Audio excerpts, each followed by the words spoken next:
এখন আমরা শ্রীমতী কমলা ব্যানার্জির কণ্ঠে শুনব আদর্শ তব শঙ্কর সীতা।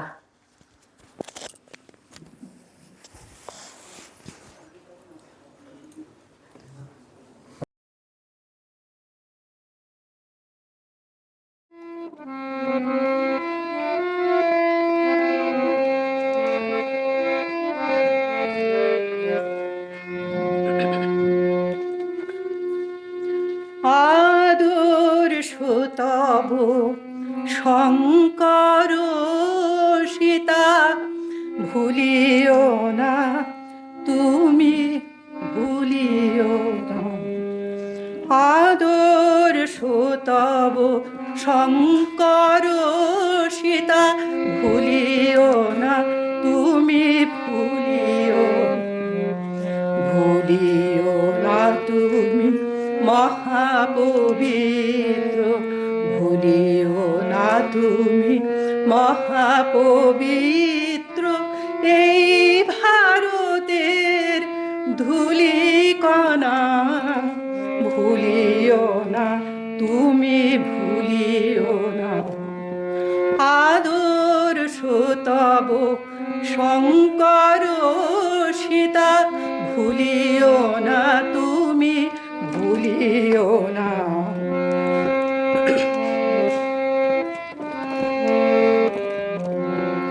ভারত সন্তান দেবতা তোমার, খুঁজিতে ঈশ্বর কোথা যাবে আর। ভারত সন্তান দেবতা তোমার, খুঁজিতে ঈশ্বর কোথা যাবে আর। মহা উপচারে ত্যাগ সেবার, মহা উপচারে ত্যাগ সেবার। করো করো তার আরাধনা, ভুলিও না তুমি, ভুলিও না।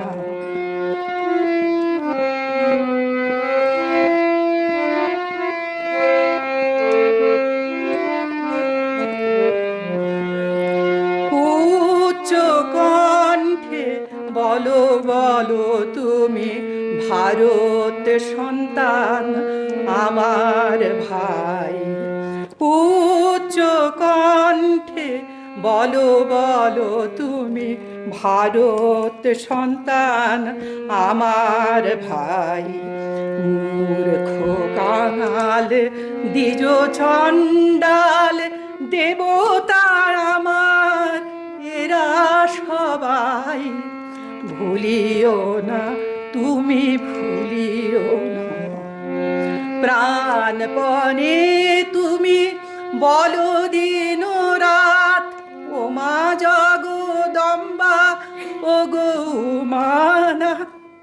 প্রাণপণে তুমি বলো দিন রাত, ও মা জগদম্বা, ও গো মানা।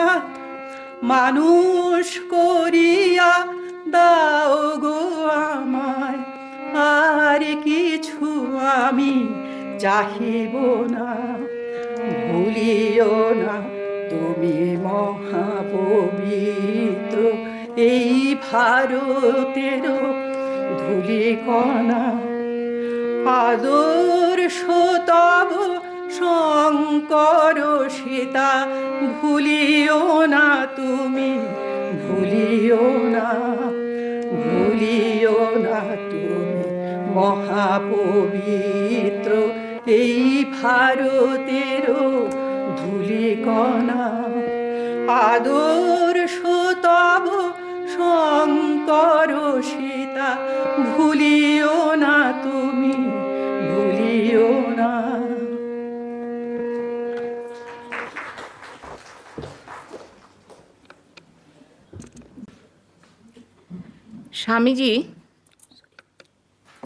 স্বামীজি কথা প্রসঙ্গে ভগিনী নিবেদিতাকে বলেছিলেন, আমার ইচ্ছা প্রাচীন ভারতের সদ্গুণগুলি আবার জেগে উঠুক এবং তার সঙ্গে যুক্ত হোক বর্তমান যুগের যা কিছু শক্তিশালী গুণ।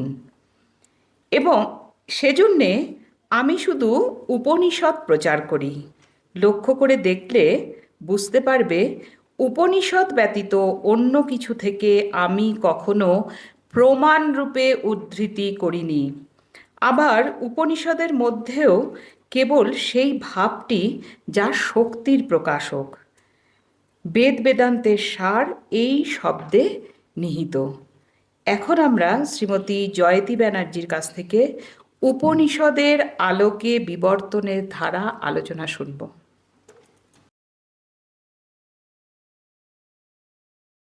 ওং স্থাপকায় চ ধর্মস্য সর্বধর্মস্বরূপিণে অবতার বরিষ্ঠায় রামকৃষ্ণ তে নমঃ।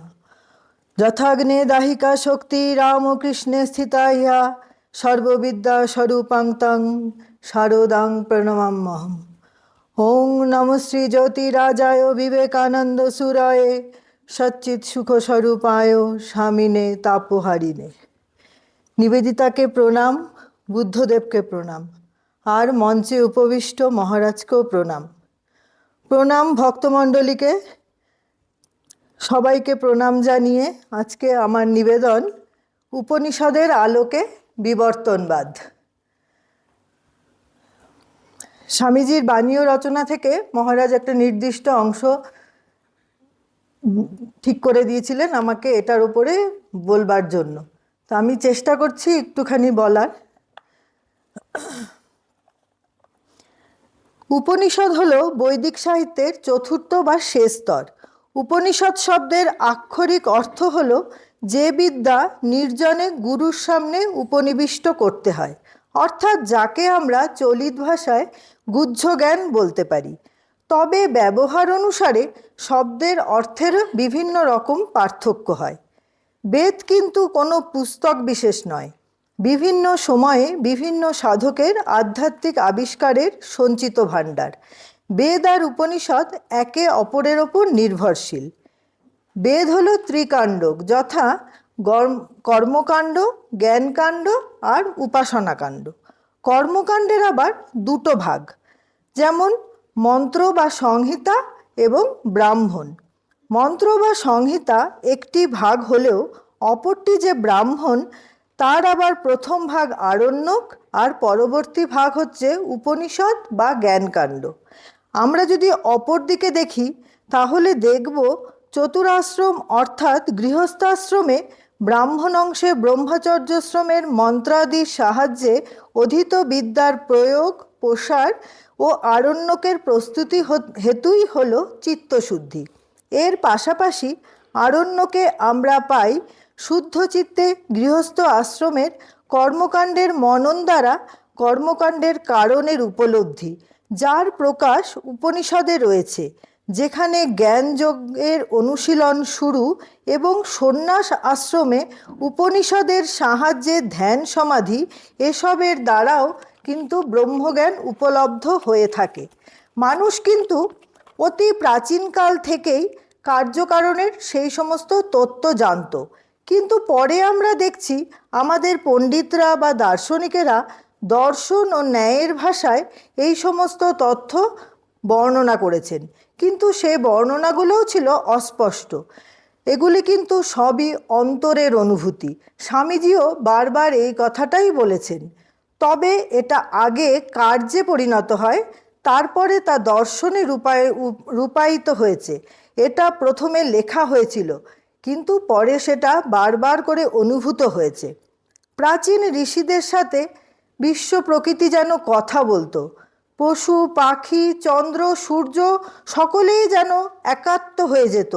কিন্তু আধুনিককালের নিয়ম অনুযায়ী অন্যের মস্তিষ্ক প্রসূত কতগুলো বিষয় সংগ্রহ করে একটা বই রচনা করাই কিন্তু মুখ্য উদ্দেশ্য ছিল না সেই সময়। আবার সুদীর্ঘ বক্তৃতা দেওয়াও উদ্দেশ্য নয়।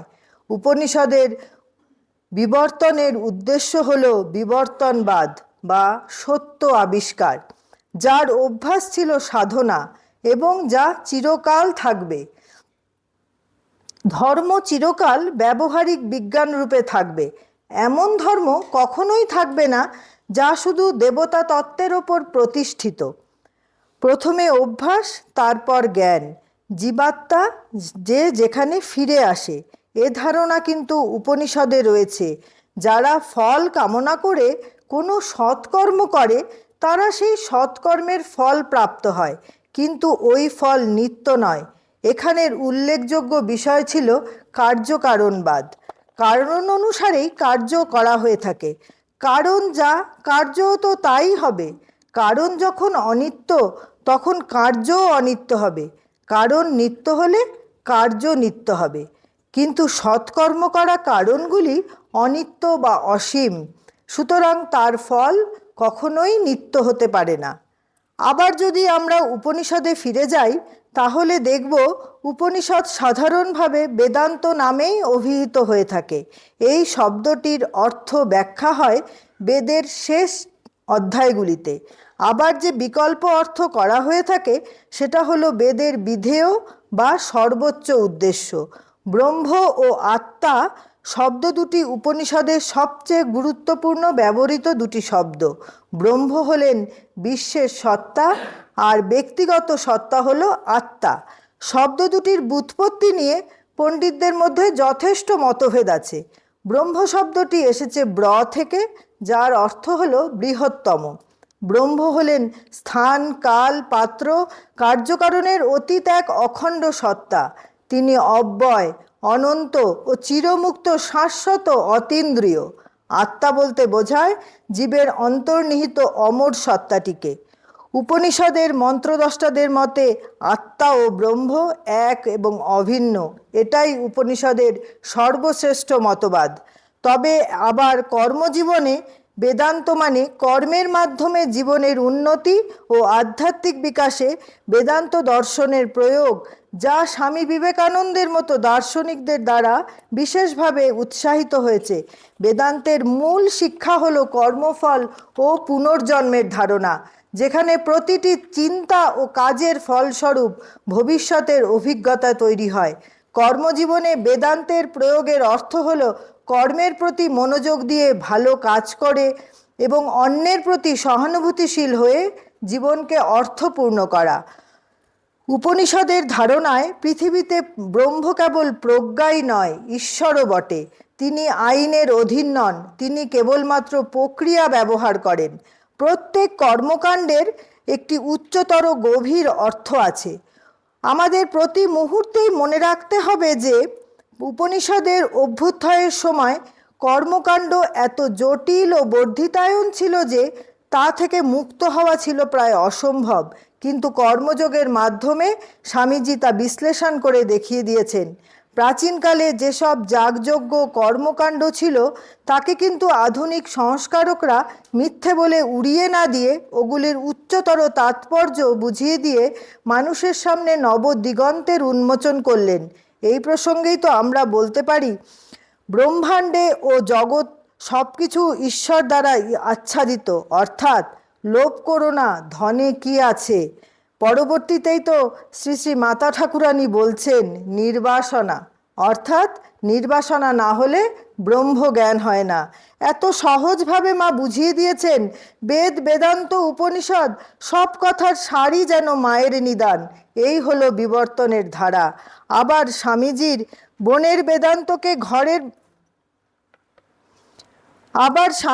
বনের বেদান্তকে ঘরের বেদান্তে উপনীত করার উদ্যোগ, এই ধারণার প্রথম পথপ্রদর্শকই হলেন শ্রী শ্রী রামকৃষ্ণ পরমহংসদেব।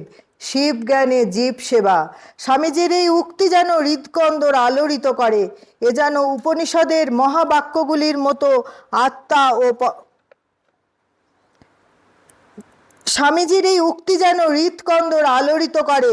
এ যেন উপনিষদের মহাবাক্যগুলির মতো আত্মা ও পরমাত্মার সম্পর্কের জটিল তত্ত্বের সহজ নিদান। তাই তো তিনি মঠ প্রতিষ্ঠার উদ্দেশ্যতে বলছেন, আত্মানাম অক্ষর্থায় জগৎ হিতায়। ঠাকুর যেন বেদের সব সার বোঝাতে বলেছেন ব্রহ্মসত্য জগৎ মিথ্যা। তিনি এই বাক্যকেই বলেছেন জ্ঞান। কিন্তু ত্যাগী পুরুষ যখন নেতি নেতি করে উত্তরণের শেষ প্রান্তে পৌঁছন, সেই বিজ্ঞানী পুরুষ দেখে সিঁড়ি যে চুন সরকি দিয়ে তৈরি, ছাদও সেই একই চুন সরকি দিয়েই তৈরি। স্বামীজি এই কথারই প্রতিধ্বনি করেছেন তার প্রতিটি ভাষণে আর চিঠিতে। তাই তো ঠাকুর যদি কথামৃতের স্রষ্টা হন বা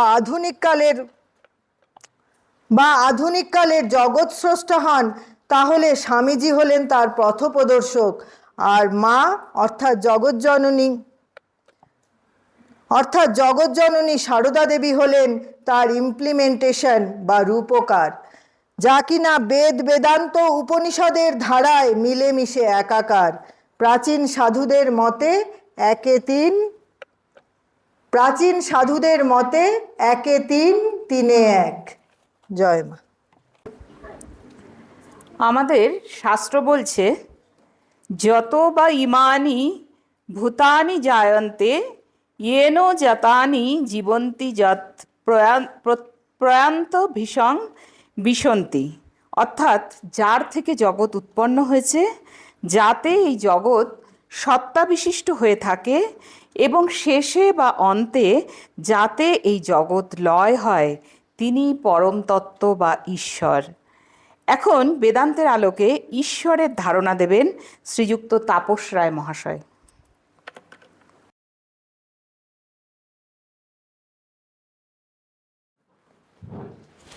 ओम गुरुर्ब्रह्मा गुरुर्विष्णु गुरुर्देव महेश्वर गुरुरेव परम ब्रह्म तस्मै श्री गुरवे नमः।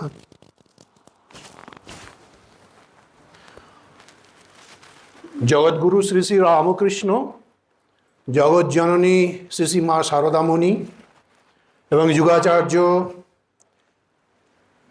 श्री विवेकानंद महाराज के आभूमि लुंठित प्रणाम जानाई।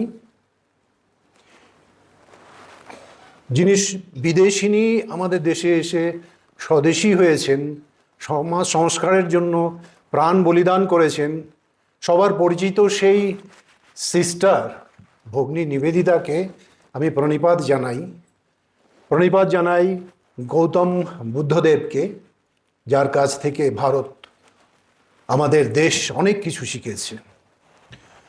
মঞ্চে উপবিষ্ট শ্রীমৎ স্বামী মহাতাপানন্দজি মহারাজকে আমি আভূমি লুণ্ঠিত প্রণাম জানাই। উপস্থিত সুধী ভক্তমণ্ডলী যারা বিভিন্ন জায়গা থেকে এখানে এসেছেন, তাদের সকলকে যথাযোগ্য সম্ভাষণ ও প্রণাম জানিয়ে আমার বক্তব্যের বিষয় বেদান্তের আলোকে ঈশ্বরের ধারণা, যেটা মহারাজজি আমাকে বলবার জন্য নির্দেশ দিয়েছেন, তা আমি 10 মিনিট সময় পরিসরে বলার চেষ্টা করব। বিষয়টি কঠিন। আমার পূর্ববর্তী বক্তা জয়তী ব্যানার্জি দিদি বলে গেছেন, আমি ঠিক ওই জায়গা থেকেই শুরু করতে চাইছিলাম। বেদের থেকে উপনিষদ, যেটাকে আমরা বেদান্ত বলি। এবার বেদান্তকে জানতে গিয়ে ভারতীয় অনেক দার্শনিক তাদের ভাষ্য দিয়েছেন এবং সেই সমস্ত ভাষ্যগুলি আমাদেরকে বেদান্ত সম্পর্কে একটা ধারণা দেয়।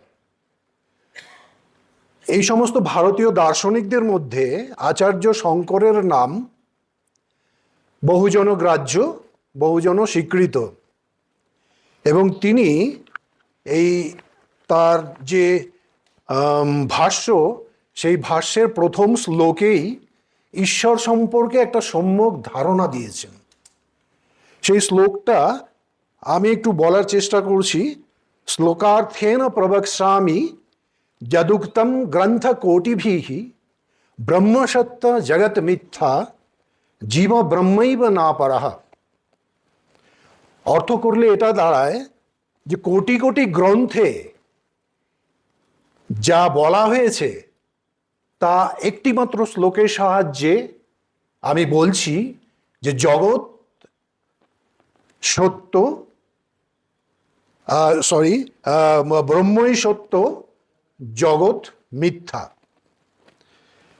স্বামীজি বলছেন এই সত্যকে অনুভব করে কর্ম করাই হচ্ছে মায়ার বন্ধন থেকে মুক্ত হওয়ার একমাত্র পথ। আমরা যেহেতু কর্মযোগের নিরিখে আমার বিষয়টিকে আলোচনা করবার জন্য নির্দেশিত হয়েছি, তাই আমি ওইভাবেই আলোচনাটা করব এবং যতটা পারা যায় সংক্ষেপে। স্বামীজি বলছেন এই সত্যকে অনুভব করে কর্ম করাই হচ্ছে আমাদের মায়ার বন্ধন থেকে মুক্ত হওয়ার একমাত্র পথ। ভালো মন্দ কিছু দেখার প্রয়োজন নেই, কারণ ভালো যে জিনিসটি বা ভালো যে ধারণা সেটা আত্মার থেকেই প্রসূত হচ্ছে, আবার মন্দ কর্ম বা মন্দ বিষয়ে ধারণা সেটাও কিন্তু আত্মার থেকেই প্রসূত হচ্ছে। তাই আত্মা সর্বত্র বিরাজমান, সর্বত্র এই পরম সত্য, কারণ তিনিই পরমেশ্বর, তিনিই একমাত্র বস্তু। এই অনুভূতি এলে মানুষ মুক্ত হয়ে যায়। আজ আমাদের জীবনে যত হানাহানি, মারামারি, আতঙ্ক, যুদ্ধ ইত্যাদি যে সমস্ত অশান্তির ঘটনাগুলো আমরা দেখছি, তার মূল কারণ হচ্ছে আমরা ওই সত্য থেকে অনেক দূরে রয়েছি। এই সত্যতে যদি আমরা থাকতাম, আজকে আমাদের এই পৃথিবীতে এই সমস্ত বিষয়কে আমরা দেখতাম না। কারণ আমাদের মনের মধ্যে এখনো সেই দুর্যোধনবাদ কাজ করছে। আমরা আমাদের যে কর্মের চরিত্র দুটো জিনিস দিয়ে প্রভাবিত আমরা দেখতে পাই। একটা হচ্ছে ক্ষমতা, আরেকটা হচ্ছে দয়া। ক্ষমতা পরিচালিত হয় স্বার্থপরতা দিয়ে, আর এটা হচ্ছে আসরিক প্রবৃত্তি। আর দয়া হচ্ছে একটা দৈবী সম্পদ, যেটা মানুষকে দয়াবান করে থাকে। কিন্তু এই দৈবী ক্ষমতা ধীরে ধীরে আসরিক ক্ষমতায় পরিবর্তিত হচ্ছে। মানুষ ওই দুর্যোধনকে ভুলতে পারছে না, দুর্যোধন বাদে আমরা চলে যাচ্ছি, যেটা আমাদের বিরাট বড় ভুল। সেই কারণে আমাদের জীবন থেকে দুঃখ দূর হতে চায় না, প্রকৃত সত্য থেকে দূরে সরে যাই। বেদান্ত সকল বস্তুতে সত্য স্বরূপ অনুভব করতে শেখায়, এবং সেটা ইহকালের মধ্যেই। যে ব্যক্তি সকল বস্তুতে সত্য স্বরূপকে অনুভব করতে পারে, সে জগৎকে ব্রহ্মময় দেখে। প্রায় সব উপনিষদেরই একটা মাত্রই লক্ষ্য, একটা মাত্রই কাজ, এটা প্রমাণ করা যে এক খণ্ড মৃত্তিকাকে জানিলে জগতের সমস্ত মৃত্তিকাকে জানা যাবে। অর্থাৎ বেদান্ত মতে প্রকৃতি ও ঈশ্বর অভিন্ন।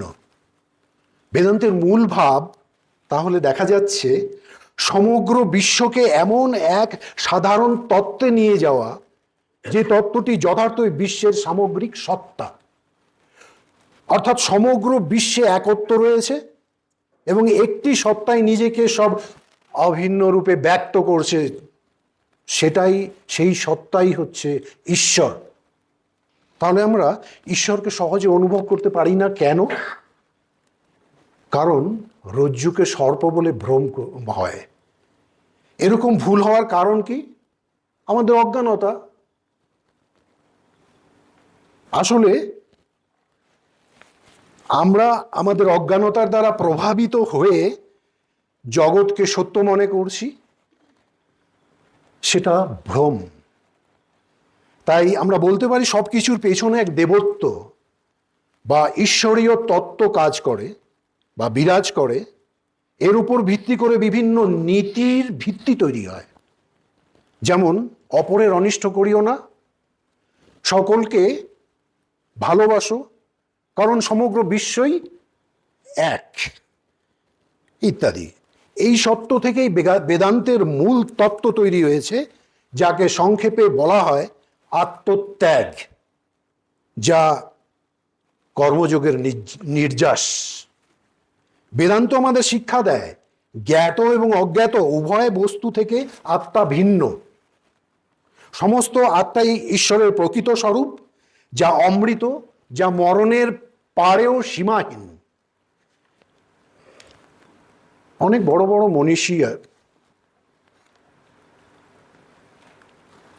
অন্তত জগৎ যাদিগকে খুব চিন্তাশীল বলিয়া থাকে, তারা নির্গুণবাদের উপর বিরক্ত। কিন্তু মানব দেহধারী ঈশ্বরের চিন্তা করা আমার নিকট অবাস্তব, স্বামীজি বলছেন। আমার নিকট সগুণবাদ অতিশয় হাস্যাস্পদ, নিম্নভাবাপন্ন, অতি স্থূল, এমনকি অধর্ম বলিয়া বোধ হয়। তাহলে মনে প্রশ্ন আসে, উচ্চতর ভাব কোনটি, জীবিত ঈশ্বর না মৃত ঈশ্বর? যে ঈশ্বরকে কেউ দেখতে পায় না, যার সম্পর্কে কেউ কিছু জানে না, সেই ঈশ্বর না অনুভূত ঈশ্বর? স্বামীজি এই প্রসঙ্গে বলছেন, নির্গুণ ঈশ্বরকে জীবন্ত রূপে আমার সামনে দেখিতেছি, তিনি একটি তত্ত্ব মাত্র। সগুণ ও নির্গুণের মধ্যে প্রভেদ এই যে সগুণ ব্যক্তিমাত্র এবং নির্গুণ দেবদূত, পশু, পাখি, মানুষ ইত্যাদি, এবং আরো অনেক কিছু যে আমরা দেখিতে পাই না। কারণ নির্গুণের মধ্যে সব সগুণ নিহিত রহিয়াছে। উহা জগতের সমস্ত বস্তুর সমষ্টি এবং তদতিরিক্ত আরো অনেক কিছু। যেমন একটি অগ্নি জগতে ভিন্ন ভিন্ন রূপে প্রকাশ পাইতেছে, আবার অগ্নিরও একটা অস্তিত্ব আছে। নির্গুণ তদ্রূপ। এই নির্গুণবাদকে বিশ্বাস করতে বা গ্রহণ করার প্রায় সকলেরই কষ্ট হয়, ভয়ানক বলে বোধ হয়। কারণ বেদান্তের নির্গুণ ঈশ্বরের ধারণা প্রচলিত ঈশ্বর ধারণার বিরোধী। এই ধারণার জন্ম কোথায়? প্রচলিত স্বার্থান্ধ পুরোহিততন্ত্রের পেছনে। একটু উপনিষদের দিকে দেখি। উপনিষদে ব্যক্তি পূজাকে কি বলছে? যদ বাচান অভ্যুদিতং येन বাগাভ্যুদতে তদেব ব্রহ্ম তং বিদ্ধি নেদং যদিদম উপাসতে। অর্থ করলে এরকম দাঁড়ায়, যিনি বাক্য দ্বারা প্রকাশিত হন না, কিন্তু যিনি বাক্যকে প্রকাশ করেন, তাকেই ব্রহ্ম বলে যেন। কিন্তু যাকে, অর্থাৎ দৃশ্য বস্তুকে লোকে এখানে উপাসনা করে, তাকে নয়। জন মনসা ন মনুতে येनाहुर मनोमतम तदेव ब्रह्म तं বিদ্ধি নেদং যদিদম উপাসতে।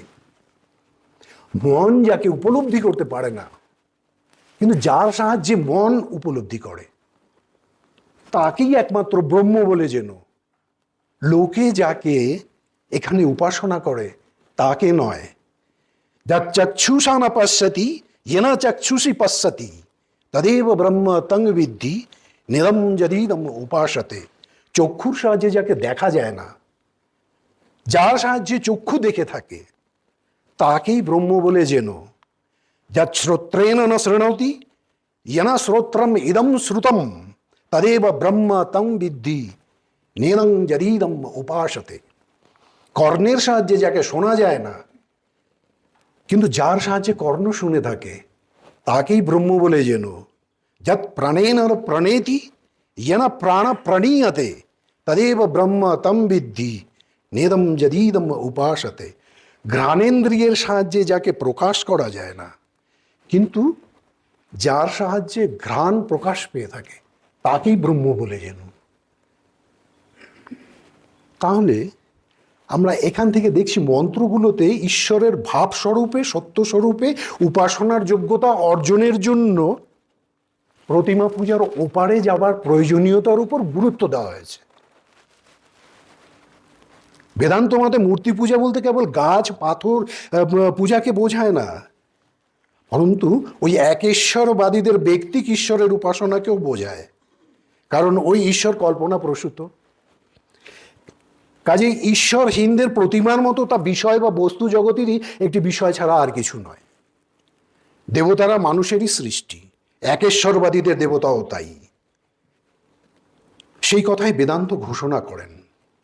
স্বামীজি তার the real and the apparent man বক্তৃতায় complete works volume 2 page number 279 বলেছেন, ঈশ্বরের উপাসনা করতে গিয়ে আমরা সর্বদা নিজেদের অন্তর্নিহিত আত্মারই উপাসনা করে আসছি।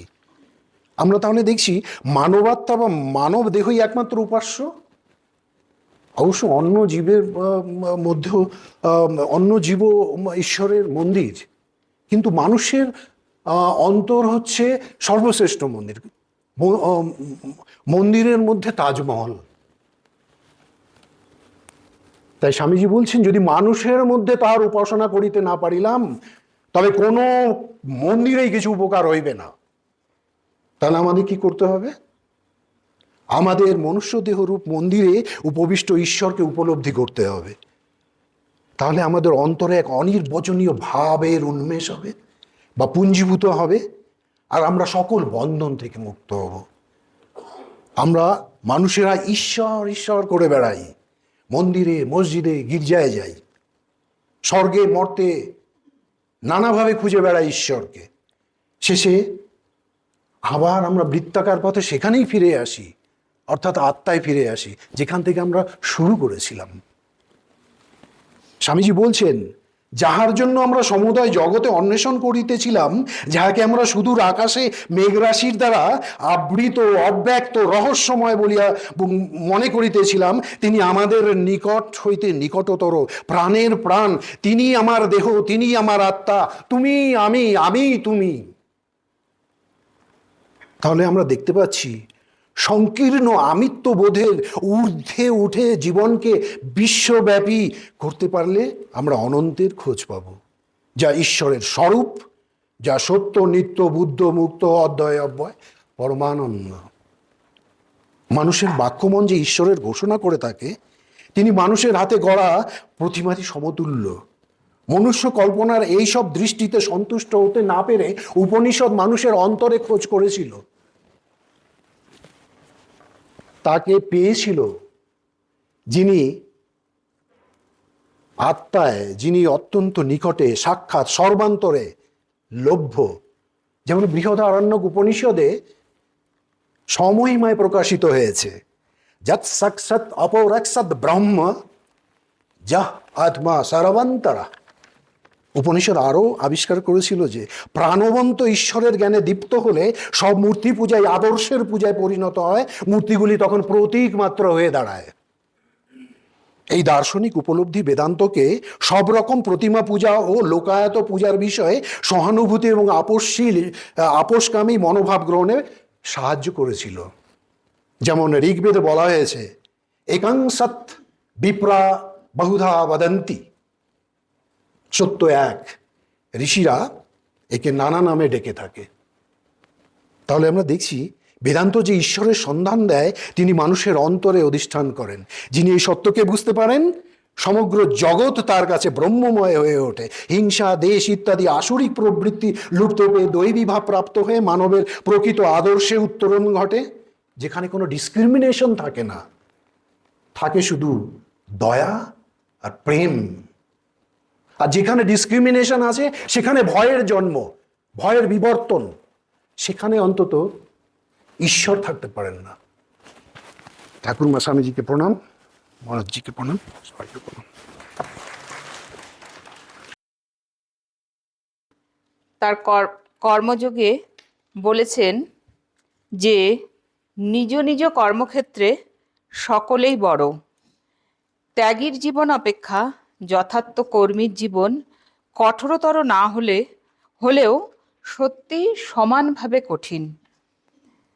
এখন আমরা আমাদের পূজনীয় মহারাজের শ্রীমুখ থেকে আলোচনা শুনব স্বামীজির দৃষ্টিতে আদর্শ সন্ন্যাসী ও আদর্শ গৃহী।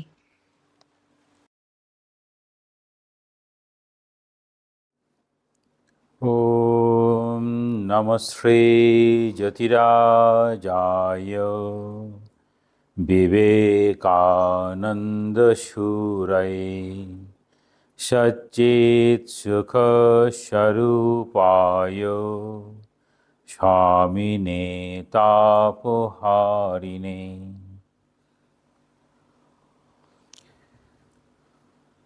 আধ্যাত্মিক শিবিরের দ্বিতীয় দিনের এই সান্ধ্যকালীন অনুষ্ঠানের একটা ভারী কঠিন বিষয়বস্তু নির্বাচন করা হয়েছে। স্বামীজির দৃষ্টিতে আদর্শ সন্ন্যাসী ও আদর্শ গৃহী।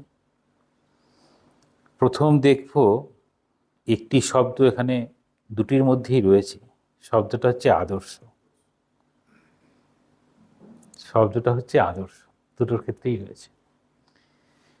আদর্শ বলতে কি করে বোঝানো যাবে? আদর্শ, এটি আদর্শ।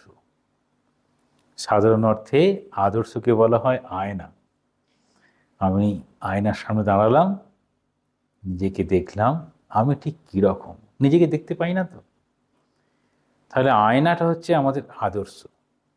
দেখবেন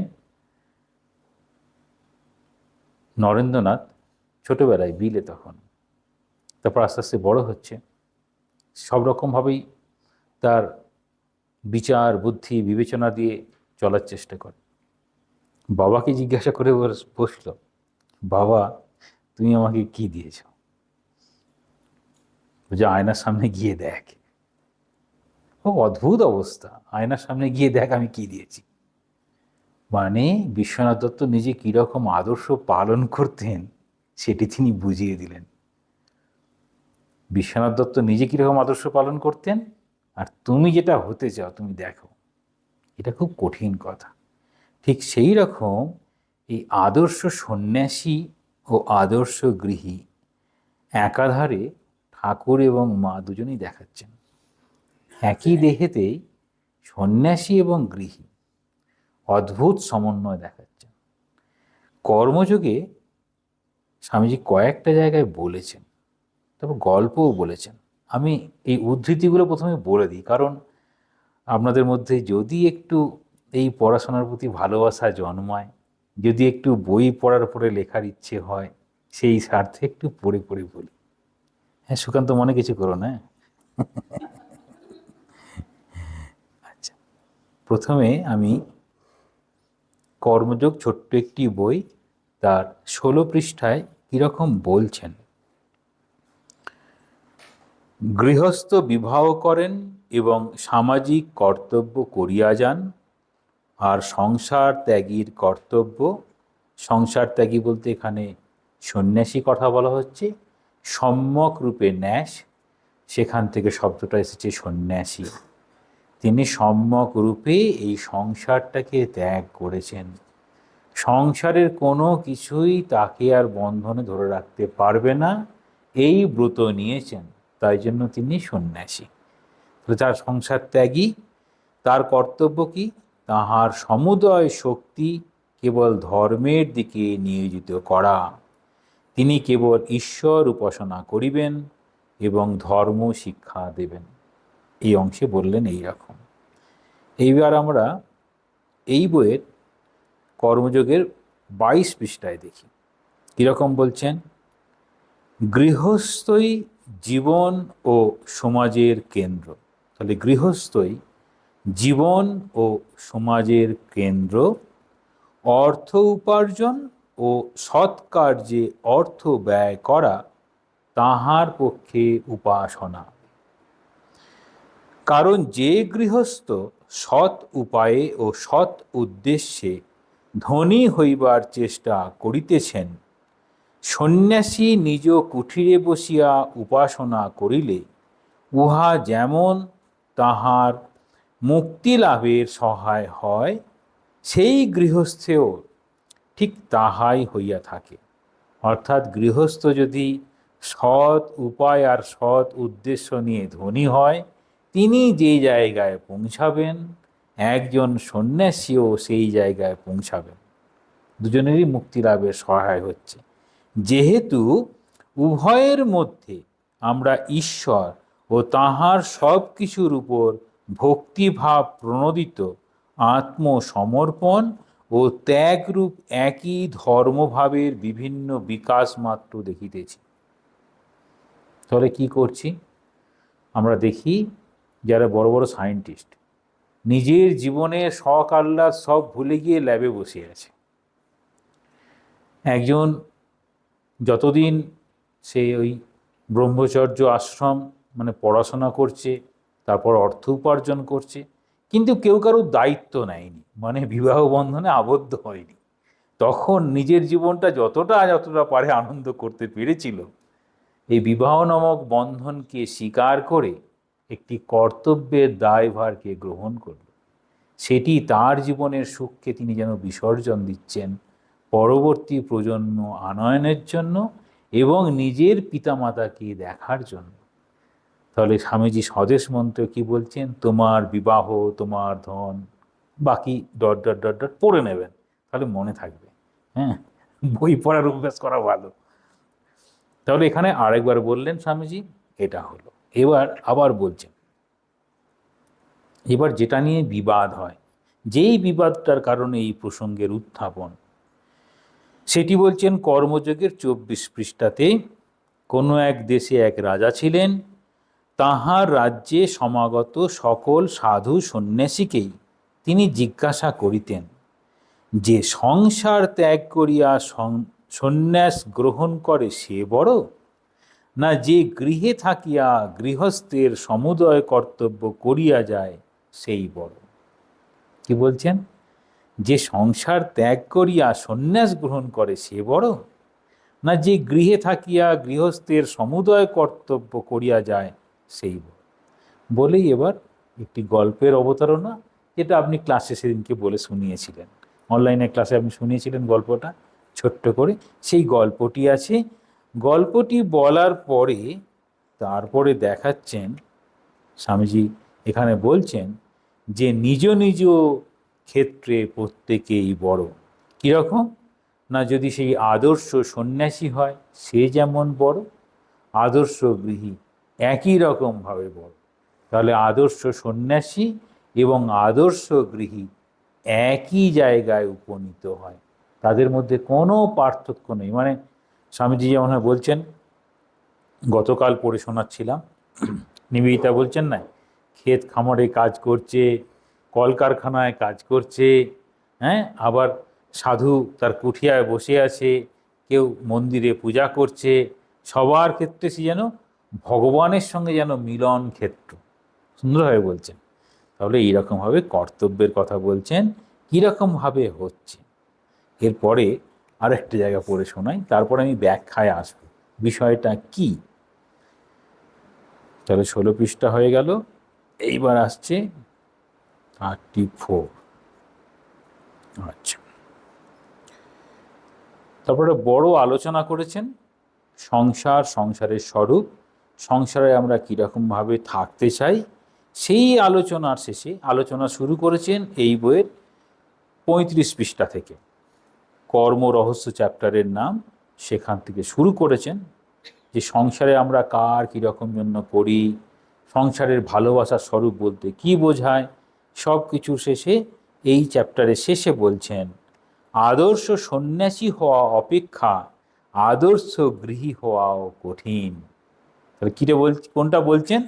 আদর্শ সন্ন্যাসী হওয়া অপেক্ষা আদর্শ গৃহী হওয়া কঠিন। তাহলে আদর্শ গৃহী কিন্তু সব থেকে কঠিন, আদর্শ সন্ন্যাসীর থেকেও কঠিন। কেন? না, তার প্রচুর সামাজিক দায়বদ্ধতা আছে। স্বামীজি বলছেন ওই কর্তব্যটা কীরকম, আদর্শ গৃহীর কর্তব্য এমনভাবে তার কাছে উপস্থিত হয় যেন মধ্য গগনের সূর্যের মতো আপনাকে একদম তাপে দহন করে দেবে, এরকম। মানে প্রচণ্ড গরম, স্কর্চিং লাইটে যেন সেই রৌদ্রতে দাঁড় করিয়ে দিয়েছে আমাদেরকে। হ্যাঁ, সেরকম কর্তব্য নামক একটা সুন্দর অভিধা দিয়ে আমি মা আমার এই কর্তব্য, আমি পিতা আমার এই কর্তব্য, আমি শিক্ষক আমার এই কর্তব্য। সন্ন্যাসীর কর্তব্য একটাই, কীরকম না, সে ভগবানের নাম করবে, আর তো কিছু ব্যাপার নেই। ধর্ম করবে, ভগবানের নাম করবে, ঈশ্বর উপাসনা করবে, ব্যাস। আর সহজ কথায় ঘন্টা বাজাবে, ঠাকুরকে নিবেদন করবে, প্রসাদ খেয়ে নেবে, ব্যাস, কাজ শেষ। স্বামীজি ওটাকে খুব শ্লেষ করেছেন। আচ্ছা, এইবার তাহলে কি বলছেন? আদর্শ সন্ন্যাসী হওয়া অপেক্ষা আদর্শ গৃহ হওয়া কঠিন। যথার্থ ত্যাগীর জীবন অপেক্ষা যথার্থ কর্মীর জীবন কঠোরতর না হইলেও সত্যই সমভাবে কঠিন। তাহলে এই অংশগুলো বলছেন। এইবার আসবো কেন এইরকমভাবে বলতে চাইছেন। তাহলে আমাদের একটা কিছু চাওয়া পাওয়াকে কেন্দ্র করে যেন আমাদের এরকম জন্ম হলো। কেন চাওয়া পাওয়াকে কেন্দ্র করে বলবো না, বর্তমান জীবনে যা কিছু কর্ম আমরা করছি, সেই কর্মের ফল এই জীবনে যদি আমি না পাই, তাহলে সেটি কি হবে? সেটি হয়ে যাবে প্রারব্ধ সৃষ্টি করবে। মা যেমন বলছেন, বাসনা যদি থেকে যায়, বাসনার লেশমাত্র থাকতে আমাদের মুক্তি নেই। মানে একটা যদি বাসনা থেকে যায়, সেটি পাওয়ার ইচ্ছা, তার জন্য হয়তো কর্ম করলাম, কর্ম করে পেলাম না, তারপরে আমাদের আবার একটি জন্ম হলো, সেই জন্মটা হচ্ছে প্রারব্ধের বশ হচ্ছে। এবার আমাদের কীরকমভাবে জন্ম হয় না, বর্তমান সময়ের সাপেক্ষে আমি কীরকম কর্ম করছি, আমি কীরকম ভাবছি, আমার মৃত্যুর সময় আমার জীবাত্মার গতি, মানে রেজাল্ট্যান্টের মতো ফ্যানের সুইচটা অফ করে দিলেও ফ্যানটা ঘুরতে থাকে, ঠিক সেরকম আমাদের মৃত্যু হলো, কিন্তু মুক্ত হলাম না। মৃত্যু হলো, কোনটার মৃত্যু হলো? যথার্থ মৃত্যু নয়, কিন্তু একটা যেন এই জীবনে শেষ, আরেকটা জীবন শুরু হবে। ওই জীবাত্মা আবার একটা জীবন ধারণ করবে। ওই বাসাংসি জীর্ণানি যথা বিহায়, এরকম করে গীতাতে বলছেন। সমস্ত শাস্ত্রই তাই, আমাদের সনাতন শাস্ত্র তাই বলে। তাহলে এই প্রারব্ধ কর্মের বশে, তাহলে কেউ মনে করলো আগের জীবনে হয়তো খুব সাধুসঙ্গ করেছে, এরকম খুব সাধুসঙ্গ করে পরের জীবনে সে সাধু হলো। এরকম গল্প যদি শুনতে চান, পরিতোষদাকে ধরবেন, প্রচুর গল্পের স্টক আছে। হ্যাঁ, এই জন্মে যদি কেউ সাধু সঙ্গ করে থাকে, তাহলে পরের জন্মে সাধু হওয়া ছাড়া উপায় নেই। এইরকম এরকম সব গল্প বলবেন। আর যদি এবার ধরুন আপনি কোনো, যেমন এখানে দুজন আছেন, দুটো পরিবার, একজন শুধু মা আছেন, একজন বাবা মা আছেন, তাদের সন্তানরা সাধু। সাধু মানে আমরা কি বলি, আমরা একটা ইনস্টিটিউশনে এসেছি, সাধু হওয়ার চেষ্টা করছি। কারণ এই সাধু, ঠাকুর বলছেন না, যাকে দেখলে ইষ্টের উদ্দীপন হয় তাকে সাধু বলা যাবে। এই ধরুন এত বকাবকি করলাম, কারোর কি ইষ্টের উদ্দীপন হবে? তারপর এরকম আমাকে দেখলে কি পরে কি মনে হবে? হ্যাঁ, এই জৈতাদি দেখলে মহারাজটা জানা, সকলের সামনে বলে দেবো। আর ওখানে সুকান্তগুলো সবার সামনে আমার প্রেস্টিজ ডাউন করে দেবো। তাহলে আমাকে দেখে কি আর ইষ্টের উদ্দীপন হবে? পুরো নেগেটিভ উদ্দীপন হবে। তাহলে নেগেটিভ উদ্দীপন যদি হয়, তাহলে কি আমি সত্যিই সাধু হলাম? এই যেমন ওই দিদিকে আমাকে বললেন যে আমি ওই কোনটা বলেছিলেন যেন,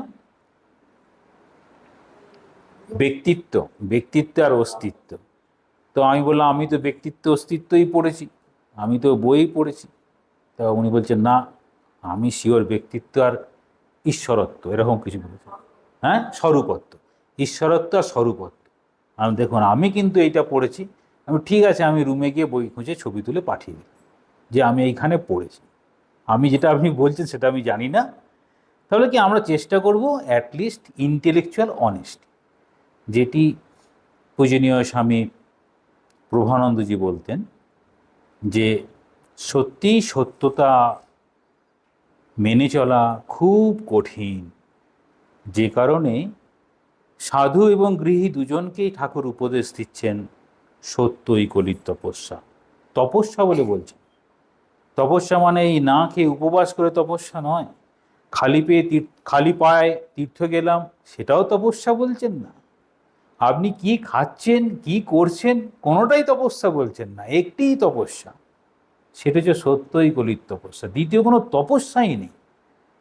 তাহলে দেখাচ্ছেন এখানে সত্যিকারের এই যে আদর্শ সন্ন্যাসী এবং আদর্শ গৃহী, তাহলে আদর্শ গৃহী যে জায়গায় পৌঁছাবে, আদর্শ সন্ন্যাসী সেই জায়গাতেই পৌঁছাবে। মানে যেভাবেই হোক, আমরা কি মনে করি, আমরা তো সংসারী, আমাদের কি আর ভগবান লাভ হবে? কর্মযোগে পরিষ্কার বলছেন সংসারেরও উদ্দেশ্য কিন্তু ভগবান লাভ, যেমন সাধুর উদ্দেশ্য ভগবৎ প্রাপ্তি। একই রকম কেন বললেন? অদ্ভুত। যদি মাস্টারের সহিম দেখবেন, মানে স্বামীজিকে যে রূপ দেখিয়াছি, নিবেদিতা পরিষ্কার জিজ্ঞাসা করছেন স্বামীজিকে যে শ্রীরামকৃষ্ণের বিশেষ বৈশিষ্ট্য কি, তার আগমনের কারণ কি। বলছেন আগের দিনের ধারণা ছিল এই ভগবান বা ঈশ্বর এরকম তত্ত্ব যদি জানতে হয় তাহলে সংসার ত্যাগ করে যেতে হবে। তাহলে গৃহীদের জন্য কি কিছু নেই? গৃহীদের আত্মাও কি তার স্থান ওটা নয়, গন্তব্যস্থল নয়? মানে গৃহীর মধ্যেও যে আত্মা অবস্থান করছে, ত্যাগের মধ্যেও সেই একই আত্মা অবস্থান করছে, কিন্তু এখানে প্রোগ্রেসটা এরকমভাবে হয়েছে, মানে আমার প্রারব্ধ কর্ম বর্তমানে আমাকে এখানে রেখেছে, আপনার প্রারব্ধ কর্ম আপনাকে ওখানে রেখেছে। তাহলে কি এই জীবনেই কি আমি মুক্তি লাভ, আমাদের মুক্তি হতে পারে না?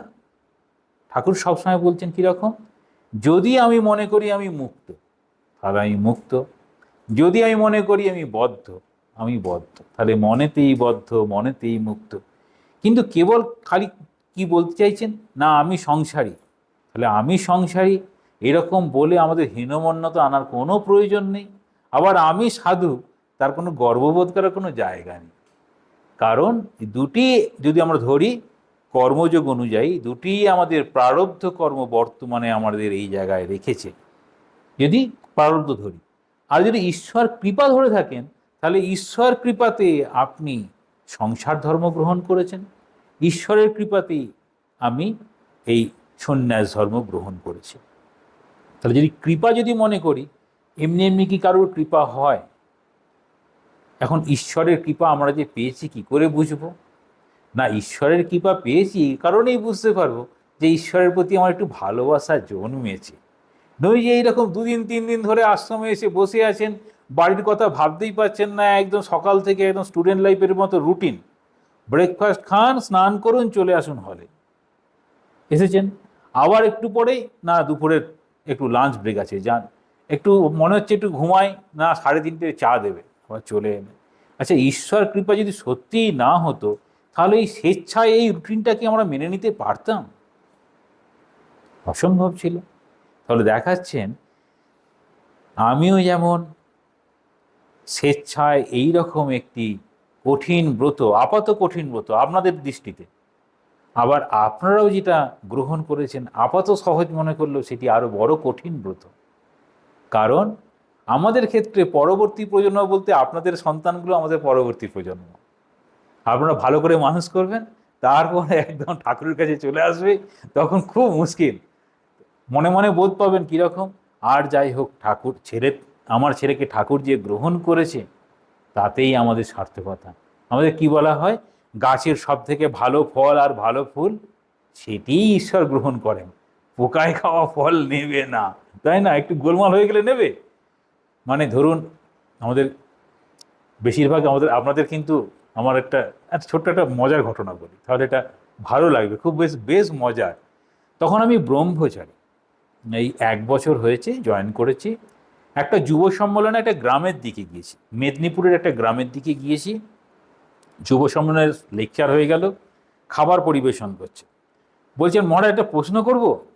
আমি প্রশ্ন করতেই পারেন, জানলে বলবো, না জানলে বলতে পারবো না, আমার কাছে খুব সহজ, আপনি প্রশ্ন করতেই পারেন, আমি জানলে পরে উত্তর দেবো, না জানলে উত্তর দিতে পারবো না। বলছে না না, প্রশ্নটা আপনি উত্তর দিতে পারবেন। বলছি খুব মজা করে বলছেন, আচ্ছা আপনাকে এত সুন্দর দেখতে হলো কি করে? মহা মুশকিল, আপনার এত কিছু শোনার পরে এই প্রশ্ন? বলছে না, এইরকম ব্যাপার। এই দেখুন, তাহলে এই যে সম্পূর্ণভাবে বাইরের দিকটাকে দেখার যে দৃষ্টিভঙ্গি, বাইরের দিকটা দেখার যে দৃষ্টিভঙ্গি, সেটি হচ্ছে এই সাধারণভাবে সাধারণ মানসিকতার জীবনযাত্রায় সেটি প্রকাশ পায়। যে কারণে ঠাকুরকে দেখে অনেকে মনে করছেন এই বাগানের মালি, ঠাকুরও দেখে বলছেন না তুমি একটু পঞ্চবটি ঘুরে এসো, গঙ্গার ঘাট ঘুরিয়ে এসো। কিন্তু তারাই আলোচনা শুনতে পারছেন যারা ওর ভেতরে ঢুকতে পেরেছে। ঠিক সেরকমভাবেই সাধারণ জীবনযাত্রার বাইরেই আদর্শ যদি ছোঁয়া আমরা একটু পাই, তাহলে আদর্শটাকে আমাকে ভালো লাগবে। আদর্শ যদি ভালো না লাগে, তাহলে আদর্শকে আমরা অনুকরণ করব বা অনুসরণ করব, কোনোটাই সম্ভব নয়। তাহলে কোনো একটা আদর্শকে ভালো লাগলো, তাহলে আদর্শ সন্ন্যাসী এবং আদর্শ গৃহী আমাদের দুটোই ভালো লাগার জায়গা। যদি আমরা সত্যিকারের আদর্শ গৃহী এবং আদর্শ সন্ন্যাসীর সম্মিলিত রূপে এই ঠাকুর মা এইরকম একটা যেন পরিবার পরিবার ভাব, ঠাকুরের একরকম শাসন, মায়ের একরকম আদর, এই দুটি পাশাপাশি যেটি আমাদের সঙ্গে দেখা যায়, যেখানে অন্যান্য সঙ্গে সেটি সম্ভব নয়, কারণ সেখানে শুধু ত্যাগীরাই রয়েছেন। বিভিন্ন সম্প্রদায় দেখবেন সেখানে কেবলমাত্র ত্যাগীরাই রয়েছেন। আমাদের এখানে এখানে বলবেন না, এখানে একটা আদর্শ, একটা ভাব আছে। সেই আদর্শর ভাবটা কীরকম? দিদি জিজ্ঞাসা করছিলেন, খুব সুন্দর কথা, যে গৃহীদের ক্ষেত্রে বলছেন মনের ত্যাগটাই ত্যাগ, আর সাধুদের ক্ষেত্রে মনের ত্যাগ এবং বাস্তবিকই ত্যাগ, মানে বাইরেও ত্যাগ, ভেতরেও ত্যাগ। আর গৃহীর ক্ষেত্রে মনের ত্যাগ, এই দুটিকে অবলম্বন করে ত্যাগ কথাটা সেখানে প্রধান। এই ত্যাগ অর্থে বলা হয় জয় করা। আমি কোনো কিছু ত্যাগ করতে পারলাম, মানে কোনো একটি কামনা বা বাসনা বা অভাব, যে বোধটি আমাদের কর্মের দিকে নিয়ে যায়। তাহলে আমি কোনো একটা অভাব বোধ করছিলাম, কি অভাব বোধ করছিলাম? যে কারণে আমি সংসারী হলাম বা যে কারণে আমি সন্ন্যাসী হলাম। তাহলে অভাব, আমার ঈশ্বরের দিকেই বেশি মন যাচ্ছে, তাকেই বেশি করে ভালোবাসতে ইচ্ছে করছে, তাহলে তার জন্য আমি বেশি সময় দেব। তাহলে বাকি যে আকর্ষণের বস্তুগুলো আছে সেগুলোকে যেন আমি আপাতভাবে জয় করতে সমর্থ হলাম। তাহলে জয় করলাম কি? জগতের হাতছানি। তাহলে সেটিকে যে যতটা আদর্শ হিসাবে তার হাতছানির বাইরে যেতে পারবেন, তিনি হবেন আদর্শ সন্ন্যাসী। মানে জগৎ তাকে আর, ঠাকুর যেমন বলছেন তোমার ভুবন মোহিনী মায়া, এই মায়া বললেন, খুব সুন্দর শব্দ, মায়া বলছেন। তাহলে মায়া কীরকম? তাহলে আমাদের সাধারণভাবে দেখি যে ভালোবাসা, প্রেম, সহানুভূতি, তারপর বলা হচ্ছে একজন আরেকজনের জন্য ভাবছে, পরস্পর ভ্রাতৃত্ব ভাব বা মৈত্রী, করুণা, মুদিতা, এইরকম যে ভাবগুলো আছে সবগুলোর যেন স্থান আমাদের যেন বেঁধে রাখার চেষ্টা করে। কিন্তু আবার বলছেন এই বন্ধনটাই যদি আমাদের মুক্তির কারণ হয়, তাহলে সেটি হবে ঠিক ঠিক প্রেম। আমরা দেখি মীরাবাইয়ের ক্ষেত্রে, তিনি কৃষ্ণপ্রেমে মাতোয়ারা হলেন, এতটাই তাকে ভালোবাসলেন যে তার রাজবাড়ি তাকে বেঁধে আর রাখতে পারল না, তাহলে তিনি মুক্ত হয়ে গেলেন। ঠিক সেই রকম আমাদের এই সংসারে, আপনারা সংসারে আছেন মনে করছেন, কিন্তু সংসারের সব কিছু খুঁটিনাটি আপনাকে বেঁধে রাখতে পারছে না। কেন পারছে না? না, ঠাকুরকে যখনই বেশি করে ভালোবাসছেন, ঠিক আছে আজ দুদিনের জন্য সংসারটা সংসারের মতোই থাক, আমি অ্যাটলিস্ট দুদিন তো ভুলে থাকলাম। এটিও কিন্তু অভ্যাসের পর্যায়ে পৌঁছাচ্ছে। ঠাকুর যে কারণে বলছেন নির্জন বাস। এই নির্জন বাসের শব্দটা দুরকমভাবে ভাবতে পারেন। একটা হচ্ছে মনের নির্জনতা। মনে নির্জনতা মানে মনে আর অন্য কোনো ভাবের উদয় হচ্ছে না, মনেতেই আমরা সব থেকে বেশি তো অনেক রকম ভাব এসে হাজির হয়ে যায় বলে আমরা অশান্ত হয়ে যাই, আর একটা জাগতিক কোলাহল আমাদের অশান্ত করে। তাহলে সেখানে যদি আমি নির্জন হতে পারি, বা সেখানে যদি আমার সাধু সঙ্গ হয়, আমার মনের সাধু সঙ্গ কী হবে? আমি যদি সৎ ভাবের সঙ্গ করি, সেটি হচ্ছে সাধু সঙ্গ।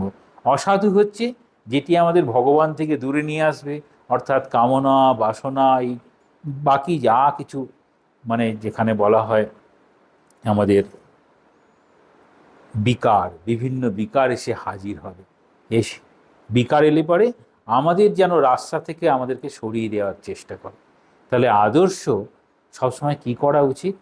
আদর্শ যে জায়গায় আছে আমাদের চেষ্টা করতে হবে আদর্শের কাছাকাছি পৌঁছাতে, এটি একটি উপায়।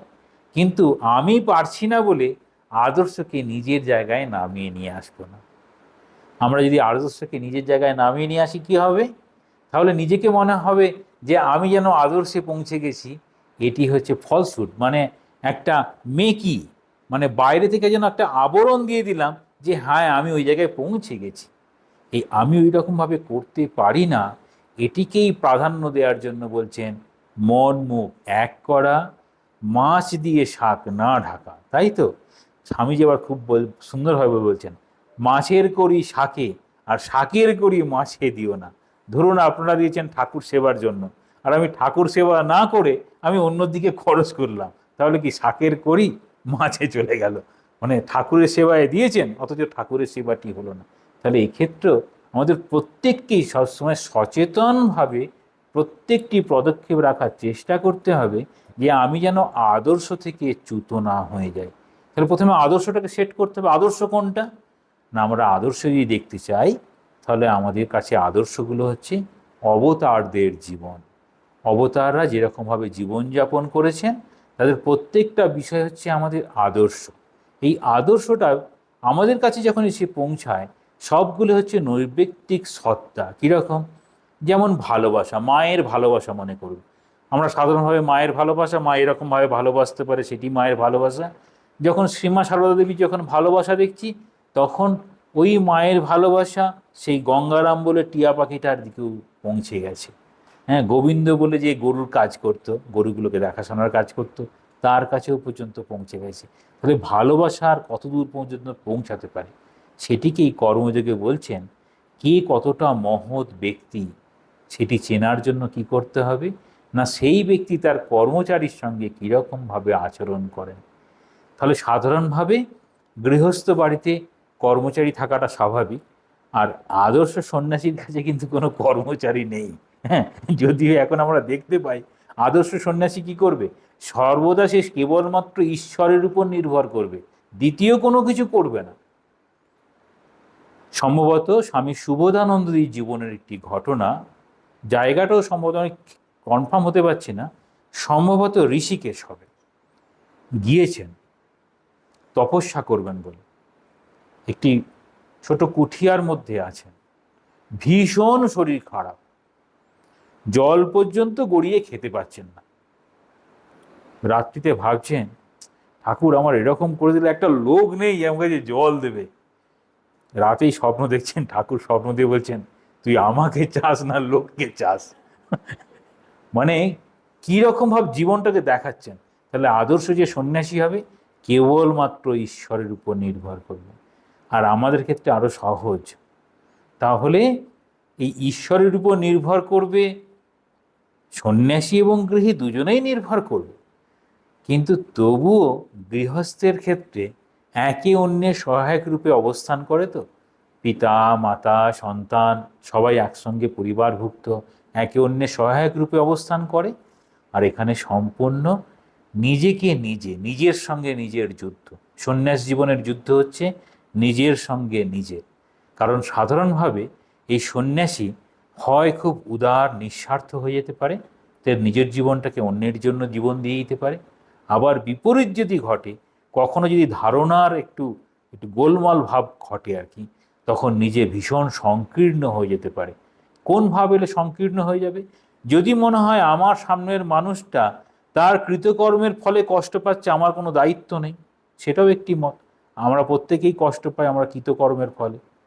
আমি কিছুই করলাম না, আমি কৃতকর্মের ফল দিয়ে আমি আগিয়ে গেলাম, তখন কি হবে? আমি স্বার্থপর হব। কিন্তু যদি আপনার কষ্টটা আমি প্রাণে প্রাণে উপলব্ধি করি এবং সেই কষ্টটা লাঘব করার চেষ্টা করি, যেটি ঠাকুর দেখাচ্ছেন এবং স্বামীজি দেখাচ্ছেন। ঠাকুর কীভাবে দেখাচ্ছেন? দুই মাঝি এরকম কি গোলমাল হলো, একজন আরেকজনের পিঠে থাপ্পড় মেরেছে, ঠাকুরের পিঠটা লাল হয়ে গেল। ঘাসের উপর দিয়ে হেঁটে গেল, তো ঠাকুরের বুকটা লাল হয়ে গেল। মানে এতটাই তাদের জন্য ভাবছেন, করুণা, এক হয়ে গেছেন যেন। স্বামীজিও দেখছেন একজন পাহাড়ে ঘাস কাটতে কাটতে পড়ে গেছেন, স্বামীজি যেন কীরকম পায়ে লেগেছে দেখো, যেন নিজেই পায়ে ব্যথা অনুভব করছে। তবে এই সমব্যথিত্ব, স্বামীজি বলছেন তোমাদের এই তথাকথিত ধর্ম কী জিনিস আমি বুঝতে পারিনি, কিন্তু গোটা ভারতবর্ষ ঘুরে আমার হৃদয়টা বড় হয়ে গেছে। তাহলে প্রকৃত সন্ন্যাসীর হৃদয়টা বড় হয়ে যাবে। সে যেন নিজেকে কি বলবেন, আমি কি কেবল ভারতের, আমি সমগ্র পৃথিবীর। স্বামীজির যেরকম অবস্থা, ঠিক সেই রকম গৃহ একটা জায়গায় গিয়ে নিঃস্বার্থ হয়। কেবল কি আমার নিজের সুখটা দেখব, আমার সন্তান পরিবারের সুখটা দেখব না? তাহলে দুটো ক্ষেত্রেই কিন্তু নিঃস্বার্থ হচ্ছে। এই নিঃস্বার্থ ভাব একটি হচ্ছে সীমিত পরিবারের কয়েকজনের জন্য, আর এখানে নিঃস্বার্থ হচ্ছে নিজেকে নিঃশেষে, মানে সম্পূর্ণভাবে নিজেকে যেন দান করে দিয়ে যাচ্ছেন। কিসের উদ্দেশ্যে? না জগতের উদ্দেশ্যে। স্বামীজি বলছেন যেরকম may I B born again and again, আমি আবার আবার জন্মগ্রহণ করব, যতক্ষণ না মানুষ এত কষ্টে আছে তাদের দুঃখ কষ্ট যতক্ষণ না লাঘব করতে পারে। তাহলে হৃদয়টা কত বড় হয়ে গেছে। তাহলে এই ক্ষুদ্র ভাব থেকে এই বৃহত্তর ভাব, যেই বৃহত্তর ভাবের কথা বিবেচনীতে বলা হয় বসন্ত বল্লক চরিতম, এরকম তারা এইরকম ভাব হয়ে যায়। তাহলে সত্যিকারের সন্ন্যাসী, আদর্শ সন্ন্যাসী, তার ক্ষেত্রে সাধারণভাবে সাধারণের দৃষ্টিতে অনেকটা সহজ বলে মনে হয়, যেহেতু তার জীবনটা অনেকটাই লোকচক্ষুর অন্তরালে কাটে। লোকচক্ষুর অন্তরালে কাটে কেন? না, তারা সাধারণের মতো এরকম, আগেকার দিনে তো একদমই ছিল না, এখন তো তবু আমাদের আশ্রমগুলো সমাজে আছে বলে আপনারা দেখতে পান, কিন্তু কতক্ষণ দেখতে পান? যতক্ষণ আমরা রুমের বাইরে থাকি। রুমে যতক্ষণ থাকি সেটা দেখতে পান না। স্বামীজি এরকম হিমালয়ের সাধুদের দেখছেন, বলছেন এই কম্বল মুড়ি দিয়ে ঘুমাচ্ছে না তপস্যা করছে কে জানে, কিন্তু এদের একটু কর্ম প্রবণতা দেওয়ার জন্য কর্মযোগের কথা বলছেন, ওদেরকে একটু জোয়াল দিয়ে দাও, কর্ম করুক। তাহলে তমগুণ থেকে রজগুণ, রজগুণ থেকে সত্যগুণ, কিন্তু both extreme looks like same. কীরকম না, একদম বরফেও আমাদের হাত পুড়ে যেতে পারে, ফ্রস্টবাইট, আবার গরম জলেও হাত পুড়ে যেতে পারে। একই রকমভাবে তমগুণে যদি একদম আমরা ডুবে থাকি, তখনও আমরা যেন এখন নির্বোধ নিশ্চলের মতো হয়ে যাব, যেন আপাত দেখে মনে হবে যেন সে সমাধিতে ডুবে আছে, কিন্তু বসে বসে কি ভাবছে কে জানে। কখনো কখনো এরকম উদাহরণ দেওয়া হয়, গাছের উপরে বাঁদর বসে আছে চুপচাপ গালে হাত দিয়ে, পর মুহূর্তে ভাবছে কার বাড়িতে কোনটা আছে, গোলমাল করে দেবে আর কি। তো সেরকম যদি হয়, বলছেন তমগুণ আর সত্যগুণ বোঝা খুব কঠিন। আর সত্যগুণের ঐশ্বর্য যত বাড়বে, অর্থাৎ এই গৃহস্থ মানুষ সবসময় গৃহস্থ থাকে না, এই সন্ন্যাসী সবসময় সন্ন্যাসী থাকে না। কেন? আমরা সবসময় কি সন্ন্যাসী থাকি? তাহলে যতক্ষণ আমরা এই সাংসারিক যখনই কোনো কাজকর্ম করছেন, যখন এই জগৎ এই শুধু চৈতন্যে ডুবে আছে, চৈতন্য জোরে আছে বলছেন, সব কিছুই চৈতন্য সত্তায় বর্তমান, এইরকম যদি দেখা হয় সব কিছুর মধ্যে ঈশ্বরই যেন নিজেকে প্রকাশ করছেন, তখন প্রত্যেক মানুষই হয়ে যাবে সাধু। ঠাকুরের খুব সুন্দর একটি কথা আছে, গল্পের ছলে বলছেন, আমাদের সকলেরই সমাধি হয়। আমরা অবাক, সবার সমাধি হতে পারে? বলছে হতেই পারে না। সমাধি করতে হলে সেই শ্রবণ মনন নিদিধ্যাসন ধ্যান ধারণা সমাধি, বিশাল একটা তত্ত্ব, বিশাল একটার পর একটা স্টেপ। বলছে না, সমাধি হয় যখনই তোমার কোনো ভাব গভীর হয়ে যাবে, তুমি তন্ময় হয়ে যাবে সেই ভাবে, সেটাই তোমার সমাধি। উদাহরণটা খুব সুন্দর। একটা উদাহরণ যদি দেওয়া যায়, একজন ঝাড়ু দিচ্ছিলেন, তাকে গিয়ে বলা হলো অমুক বাড়ির লোকটি নয় মারা গেছে। তখন ও হ্যাঁ, তিনি মারা গেছেন, কিন্তু ঝাড়ুটা দেবেন। আর যদি বলা হয় দেখো তোমার ওই নিকট আত্মীয় তিনি মারা গেছেন, সঙ্গে সঙ্গে হাত থেকে ঝাড়ুটা পড়ে যাবে। যদি কাঁদতে পারেন ভালো, নইলে একদম স্থির হয়ে যাবেন কিছুক্ষণ। তিনি ওই যেন ওই মৃত্যুর সংবাদ, কি এই শব্দ, কয়েকটা শব্দ তাকে স্থির করে দিল, তিনি আর নিজের কর্ম করতে পারছেন না, একরকম ভাব। আবার যখন এই ঈশ্বরীয় ভাবে যখন সাধক বা গৃহী, ঈশ্বরের এমনই মহিমা, আমি কি সৌভাগ্য করেছিলাম যে ভগবানের কৃপায় আশ্রমে আমার স্থান হলো, আশ্রমের এই সৌভাগ্য, আমি কি জীবনে এরকম সৌভাগ্য করেছিলাম। এরকম যদি আমরা একটু ঠাকুরঘরের কাছে গিয়ে বসি, তারপর কিছুক্ষণের জন্য নিজের ছোটোবেলার দুষ্টুমিগুলো যদি মনে পড়ে, কখনোই স্থান পেতাম না, বড়োবেলার গোলমাল পড়লে তাও স্থান পেতাম না, তবু তিনি যে স্থান দিয়েছেন, সঙ্গে সঙ্গে মনে হবে এটি কি আমার কর্ম না কৃপা। কিছুক্ষণ স্থির হয়ে থাকার পরে মনে হবে ঠাকুর তো বলেছেন তিনি সকলকেই স্থান দিয়েছেন। আমি অ্যাটলিস্ট এরকম তো নই যে ওই দানা কালীর মতো, কিংবা গিরিশচন্দ্র ঘোষের মতো, কিংবা ভগবান বুদ্ধের জীবনে অঙ্গুলিমাল, কিংবা শ্রীচৈতন্যের জীবনে, এরকম প্রত্যেক অবতারদের জীবনে তারা এমন এমন মানুষকে কৃপা করতে পারে, তাদের তুলনায় আমার কৃপা পাওয়াটা স্বাভাবিক। তার ওই কৃপাটা পাওয়ার পরে মনে হবে আমি কতটুকুই বা আদর্শ গ্রহণ করতে পারলাম, কতটুকুই বা চলার চেষ্টা করলাম, তবু আমি এত সৌভাগ্য। এই সৌভাগ্যের কথা মনে হওয়ার পর মনে হবে একটি গল্প আছে খুব সুন্দর। একজন চোর, সে চুরি করে, গ্রামেরও লোক ধরছে না আমরা চোরটাকে ধরবই। চোরের একটা ধারণা ছিল যে গ্রামের সব সরল মানুষ, ঠিক আছে যখন ধরা পড়বে দেখা যাবে। তারপর গ্রামের চারিদিক থেকে চোর চোর যখনই আওয়াজ হয়েছে, চারিদিক থেকে একেবারে ঘিরে ফেলেছে। কিন্তু গ্রামের লোক কোথায় যায় না? তারা শ্মশানে যায় না, মৃতদেহ সঙ্গে ছাড়া তারা এমনি শ্মশানে যাবে না। চোর এদিক দিয়ে ভীষণ বুদ্ধিমান, সোজা গেল শ্মশানে, গিয়ে একদম গড়াগড়ি খেলো ছায়ের উপরে, আর শ্মশানে তারপরে সে বসে গেল। হ্যাঁ, দেখলো সবাই এসে দৌড়াচ্ছে, আরে সাধু কখন এসে শ্মশানে রয়েছে, এই সাধুর জন্য কিছু করা উচিত, গ্রামে এসে শ্মশানে বসে থাকবে। তাদের মাথা থেকে চোরের ভাবনাই চলে গেল। তারপর এদিকে চোরটা ভাবছে, আমি যদি এই মানে ডুপ্লিকেট সাধু হতে পারি, মানে ছিলাম চোর, সাধুর এরকম যদি চুরি করার মতো, সাধু হলে তাহলে কি করবে? ঠিক আছে, তাহলে সাধুই হওয়া যাক। তো বলে সে আর সংসারে ফিরল না। বলছে সাধুর এমন মহিমা, এই ভারতবর্ষ হচ্ছে ধর্মের দেশ, সাধুর দেশ, এখন কে সাধু আর কে চোর বোঝা খুব মুশকিল। তো ঠাকুর বলছেন ওই জন্য দিনে দেখবি রাতে দেখবি, অর্থাৎ সেটি সাধুর ক্ষেত্রে নয়, প্রত্যেকটা বিষয়ের ক্ষেত্রে, প্রত্যেক আচার আচরণ আমাদেরকে শেখায় আমাদের অবস্থান, আমাদের প্রত্যেকটা আচরণ শেখাবে আমাদের অবস্থান।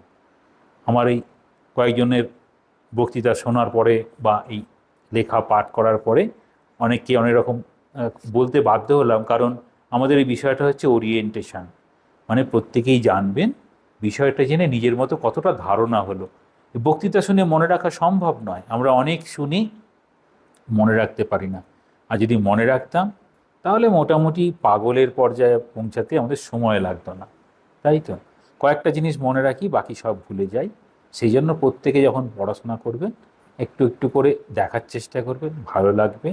আমাদের তো দীক্ষার সময় পড়া হয়েইছে, আমরা যাদের দীক্ষা গ্রহণ করছি তারা এই একাধারে আদর্শ গৃহী এবং আদর্শ সন্ন্যাসী। মায়ের জীবন, ঠাকুরের জীবন খুব ভালো করে দেখবেন, যে কারণে এই বিষয়টা আজকে বেছে নেওয়া।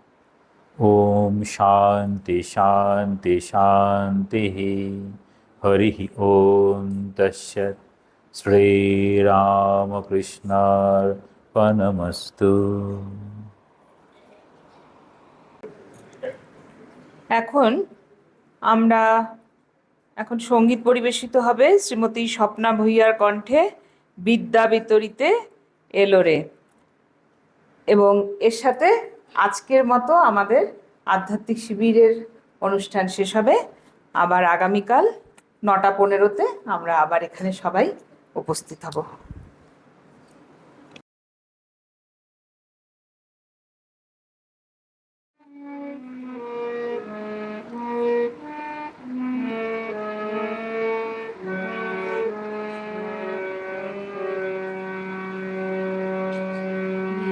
বিদ্যা বিতরিতে এলো রে,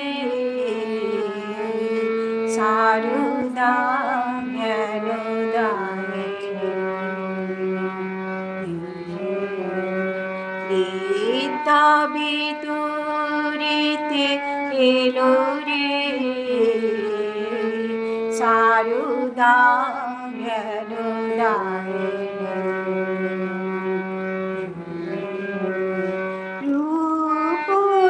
রূপয়াবরী নারী দেহ ধরে, রূপয়াবরী নারী দেহ ধরে, এলো রে করুণা রূপিণী। বিদ্যা বিতরিতে এলো রে, সারদা জ্ঞানদায়িনী। ধরে না বিনা শ্রীকরে বারে, বিনা বিনিন্দিত মানি তাহার। ধরে না বিনা শ্রীকরে বারে, বিনা বিনিন্দিত মানি তাহার। বেদ বেদান্ত শ্রীবদনে তাহার। বিশ্বজনে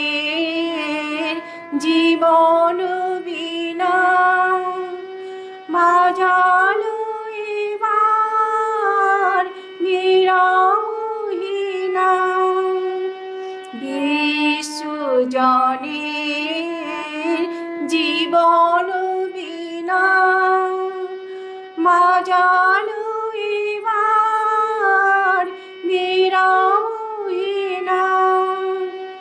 ঝঙ্কারে লিখিলে জয় জয় মা মানস শত দলবাসী বিদ্যা বিতরিতে এলো রে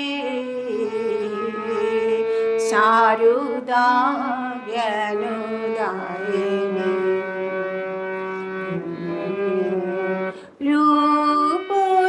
রূপয়াবরে নারী দেহ ধরে রূপয়াবরে নারী দেহ ধরে এলো রে করুণারূপিণী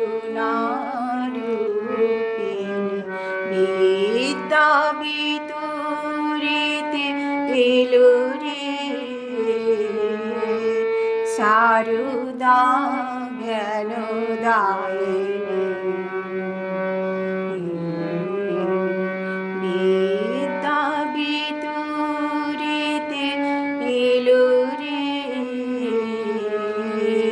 সারদা জ্ঞান দায়িনী সারদা জ্ঞান দায়িনী।